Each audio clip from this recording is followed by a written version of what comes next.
pecinta sepak bola Indonesia, kali ini kakak akan memberikan berita-berita terupdate dan menarik seputar sepak bola nasional untuk kalian semua.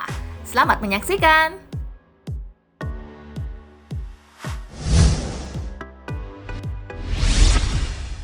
Persib versus Tira Persikabo berakhir imbang, ini kata kedua tim. Persib Bandung berhadapan dengan Tira Persikabo dalam laga uji coba. Tak ada pemenang setelah hasil laga berkesudahan dengan skor 0-0. Persib versus Tira berlangsung di Stadion Gelora Bandung Lautan Api, Kota Bandung, Sabtu 5 September 2020, sore waktu Indonesia bagian Barat. Kedua tim tampil agresif di babak kedua setelah bermain ketat di 45 menit pertama. Kedua kesebelasan berambisi ingin memasukkan gol sehingga terjadi jual beli serangan. Pelatih Persib, Robert Alberts, mengatakan pertandingan persahabatan melawan Tira Persikabo sangat ketat sekali. Timnya saat ini punya waktu 1 bulan untuk evaluasi. Sementara asisten pelatih Tira Persikabo, Miftahudin, mengatakan pertandingan sore tadi sudah bagus, nuansa laga bahkan disebut sangat bagus.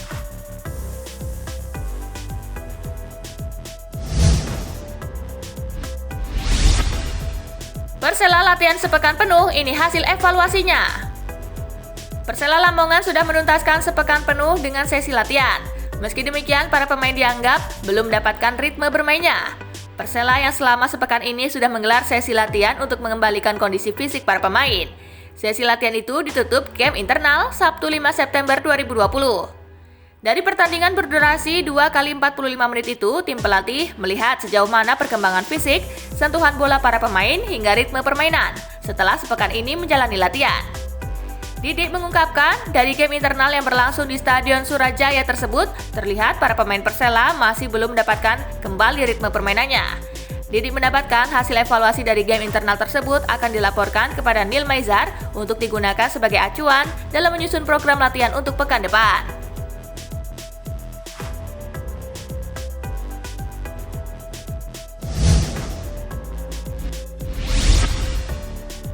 Timnas Indonesia U19 versus Bulgaria, Garuda Muda kalah 0-3. Timnas Indonesia U19 menjalani laga uji coba melawan Bulgaria U19. Garuda Muda harus tunduk dengan skor 0-3. Indonesia versus Bulgaria berlangsung di Stadion Igraliste NL Polet, Sveti Martin Namauri, Sabtu 5 September 2020, malam waktu Indonesia bagian Barat. Laga ini menjadi pertandingan uji coba pertama bagi tim asuhan Sinteyong. Tim besutan Angel Stoikov sempat mencetak gol pada menit ke-16 lewat Georgi Alexandrov.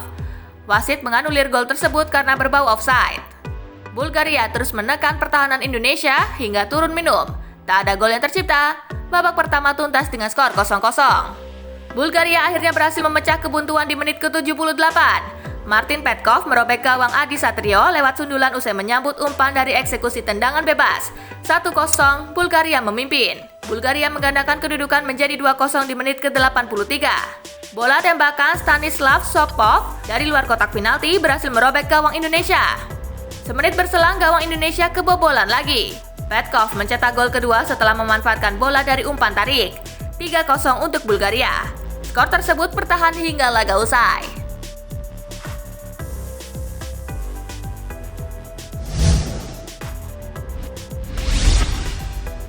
Pelajaran yang bisa dipetik dari laga Timnas Indonesia U19 versus Bulgaria U19. Timnas Indonesia U19 menelan kekalahan dari Bulgaria U19 pada International U19 Friendly Turnamen 2020. Anak asuh Sinteyong dibekuk 0-3 Sabtu 5 September 2020, seluruh gol dicetak pada babak kedua. Menghadapi Bulgaria U19 yang dihuni pemain-pemain dengan postur tubuh relatif lebih tinggi, Timnas Indonesia U19 kesulitan mengembangkan permainan sejak menit pertama. Lawan sebetulnya lebih memamerkan umpan-umpan pendek, namun Witan Sulaiman dan kawan-kawan tetap sukar meladeni kekuatan anak asuh Angel Stoikov. Catatan penting yakni penguasaan bola anak asuh Sinteyong hanya mencapai 28% saja. Ini memperlihatkan bahwa permainan Garuda Muda tidak berkembang sepanjang 45 menit pertama.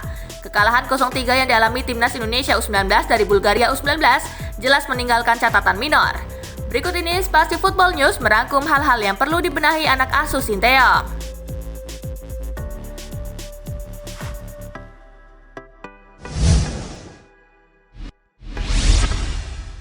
Fisik oke, tapi teknik dan taktik juga harus bagus. Agaknya genjotan pelatihan fisik yang diberikan Coach Sinteyong sejak pertama kali mendarat di tanah air cukup membuahkan hasil.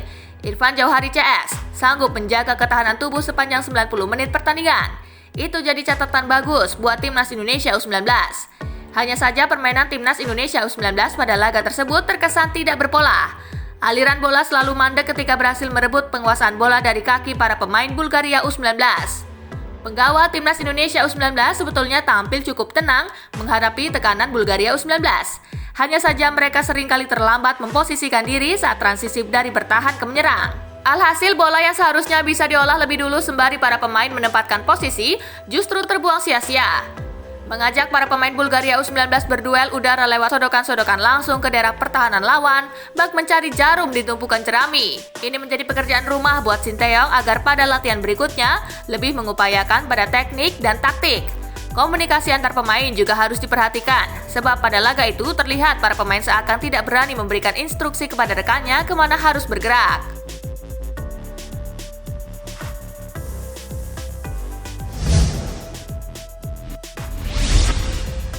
Fokus dan konsentrasi.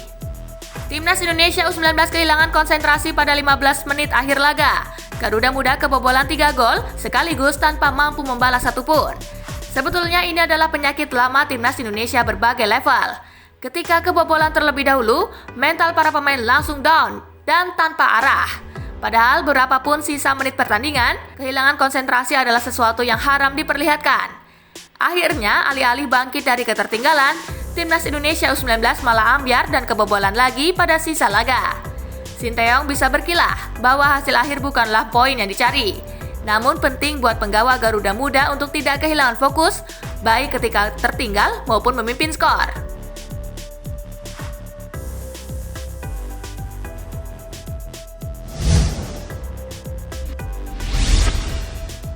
Calon lawan Timnas Indonesia U19, Josip Šimunić, pelatih Kroasia yang curang di Piala Dunia.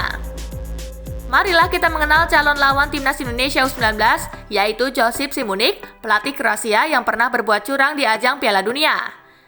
Dengan melawan Kroasia pada 5 September dan Arab Saudi pada 11 September mendatang.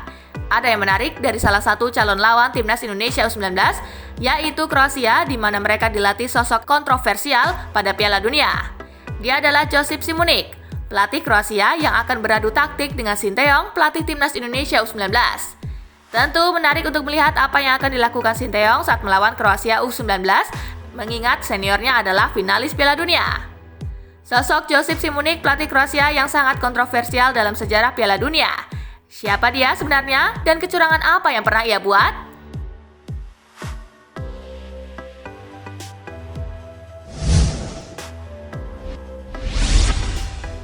Josip Šimunić si kebal kartu merah.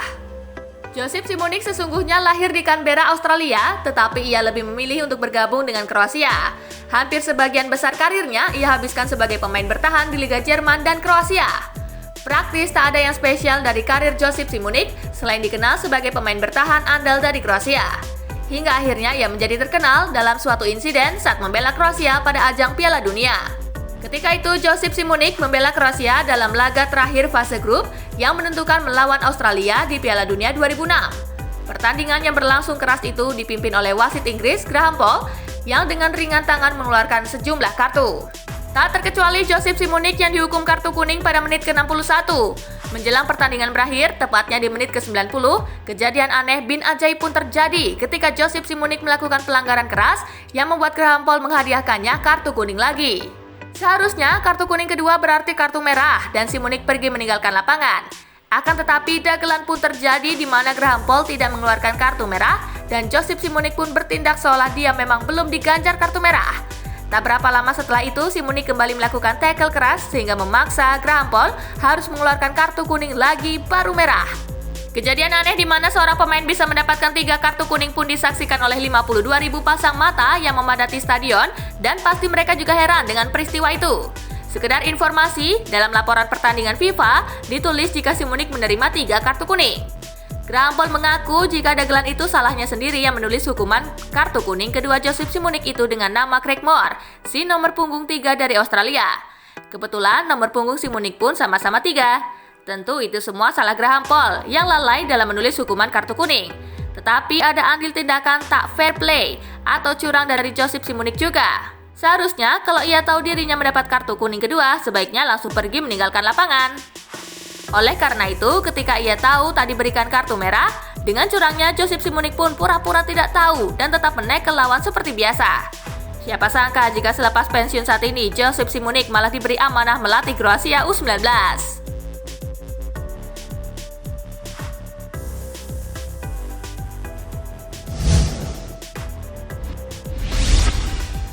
Nah itulah tadi gengs, berita-berita menarik dan terupdate seputar sepak bola nasional. Simak terus ya berita-berita menarik lainnya dari Spasi Football Indonesia. Sampai jumpa di pembahasan selanjutnya.